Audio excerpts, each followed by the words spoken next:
FM. L'invité d'ici.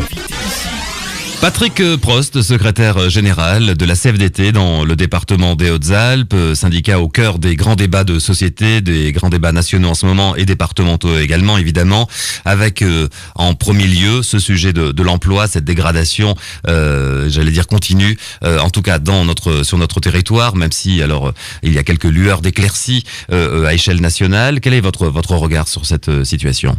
Je suis très pessimiste et puis un regard un peu d'angoisse quand même, parce que c'est les deux extrémités des salariés qui sont touchés, les jeunes et les plus de 50 ans. Et autant pour les jeunes, on a peut-être des solutions au travers des contrats d'avenir et des contrats de génération, que pour les plus anciens, je suis beaucoup plus inquiet.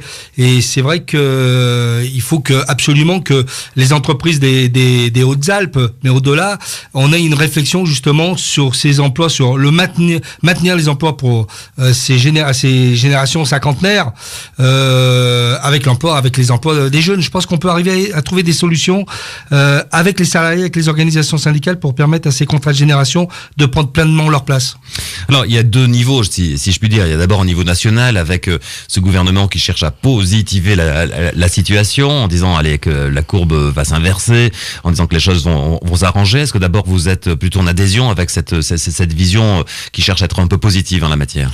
Oui, je pense qu'il faut, même si ça contredit un petit peu ce que j'ai dit préalablement, mais je pense qu'il faut aussi quand même avoir confiance. C'est-à-dire qu'il faut que, et c'est le syndicaliste que je suis, retrousser tous les matins ses manches pour aller vers du plus sur l'emploi. C'est-à-dire que nous, notre combat au quotidien dans les entreprises, nos représentants syndicaux, ils se mobilisent pour que le chômage perde du terrain. Et c'est vrai que ça serait quand même une sacrée satisfaction si on arrivait quand même à durablement inverser la courbe du chômage. Alors attention, la courbe du chômage, elle a légèrement ralenti le mois dernier, mais c'était dû aussi à un bug. Oui, hein. Oui, c'est donc ça. Soyons prudents, voilà. Hein.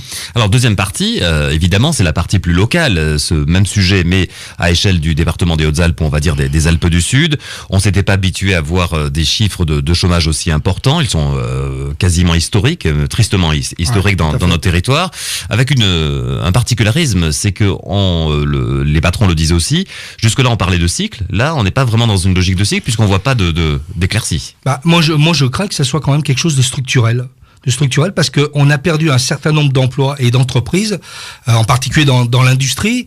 Alors on a eu des créations d'emplois dans les services, mais je pense que ces créations vont être freinées parce que justement on a perdu trop d'emplois dans l'industrie, dans les fonctions publiques, dans un certain nombre de domaines professionnels qu'on ne peut pas rattraper avec les services. Et c'est vrai que je suis assez inquiet.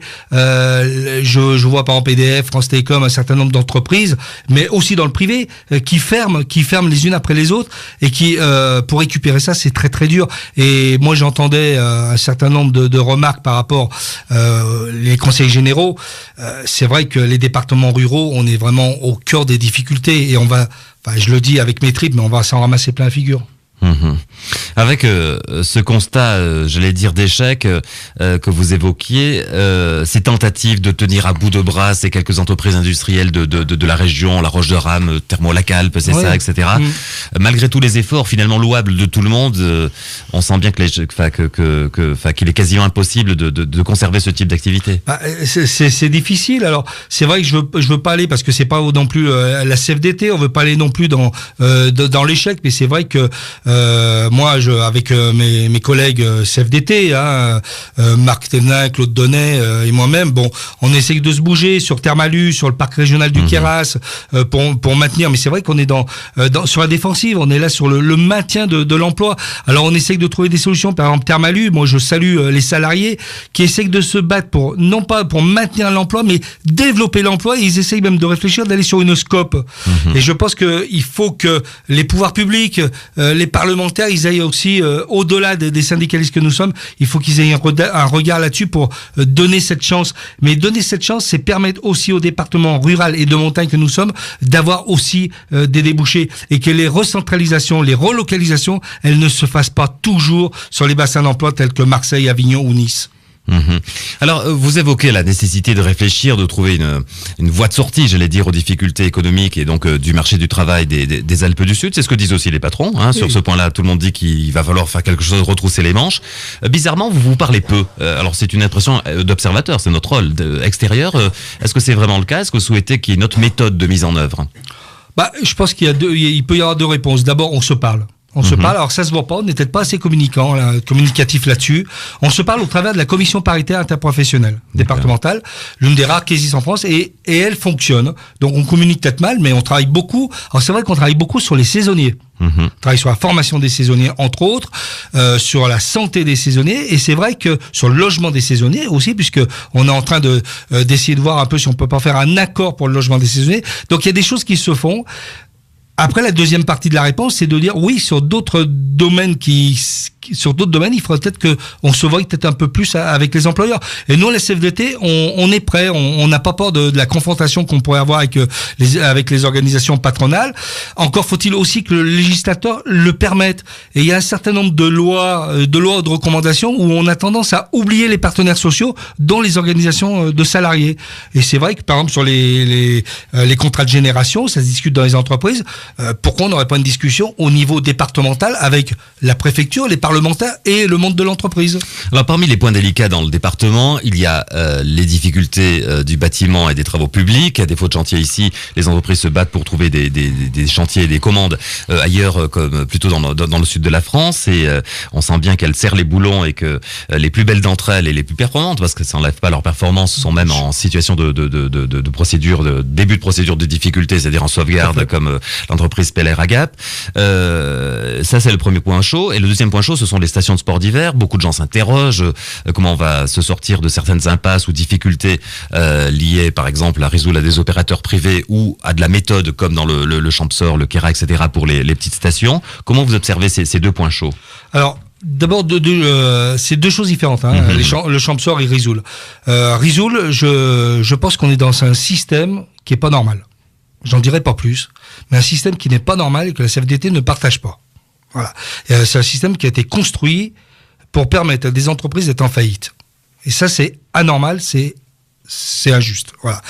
Sur le Champsor, c'est une autre réflexion qu'il faut qu'on ait. Il y a un problème de fréquentation, un problème peut-être certainement d'enneigement et d'autres choses qu'il faut qu'on discute, mais beaucoup plus sereinement. Je suis beaucoup plus serein de discuter sur les stations du Champsor ou d'autres stations que sur Risoul. Sur Risoul, ce que vous voulez dire, c'est qu'il y a une contradiction entre une société d'exploitation, par exemple de remontée mécanique, qui est bénéficiaire parce qu'elle fonctionne, et ces déficits très lourds. On entendait l'autre jour des acteurs économiques les situer à hauteur de 15 millions d'euros, je crois, ou plus, cumulés, qui font un petit peu peur, c'est ça? C'est construit. C'est construit. Il y a une volonté de certains dirigeants qui sont pas dans le département, qui ont fait ce type de construction économique qui sont extrêmement préjudiciables pour le département, mais aussi pour l'emploi, mais aussi pour les touristes.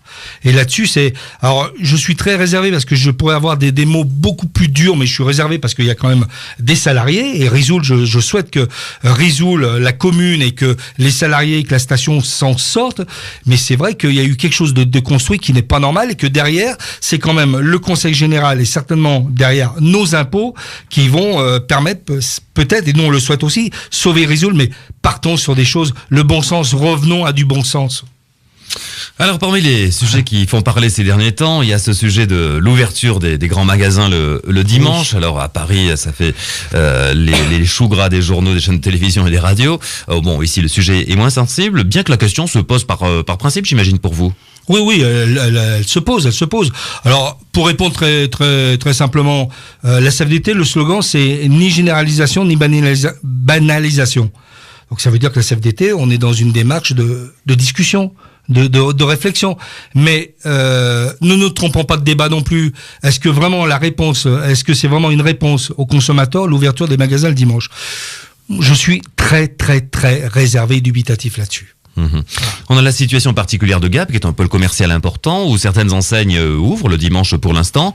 Est-ce que vous allez vous observer un petit peu peut-être de plus près les modalités, observer le sujet en matière de droit, si je puis dire? Oui, tout à fait. Je pense qu'il faut qu'on regarde un petit peu en termes de droit, parce que moi j'ai l'habitude d'être régulièrement consulté sur l'ouverture du dimanche. Souvent, quasiment sur 8 fois sur 10, on donne notre accord, parce que les salariés ont été consultés, 2, ils sont volontaires, et puis que ça correspond aux 11 dimanches qu'on a le droit par an. Donc je vois pas pourquoi en tant qu'organisation syndicale je m'y opposerais, mais toujours dans le respect que le salarié est bien volontaire et qu'il y ait un plus pour le salarié. S'il n'y a pas ces deux aspects, la CFDT sera toujours opposée. Sur un certain nombre d'enseignes qui ouvriraient, et j'en connais quelques-unes, soit au nord de Gap, soit au sud de Gap, qui ouvriraient le dimanche, c'est vrai que ça mérite de regarder, et la CFDT va regarder un peu ça de près. Après, il faut qu'on ait le courage, la CFDT est prête à discuter un petit peu sur tout ce que est zone touristique, pour voir un peu comment on peut rendre service aux touristes qui viennent dans notre département, sans non plus charger la mule pour les salariés. Évoquons à présent un sujet que nous avons évoqué cette semaine, la fin peut-être d'une histoire qui vous a occupé beaucoup. J'imagine que ça a été une succession de nombreuses réunions ou de nombreux échanges. C'est cette maison pour l'emploi. Alors au bout du compte, si on fait un résumé peut-être un peu caricatural, mais il a été tenté de monter ce guichet unique, en gros, qui était la maison pour l'emploi.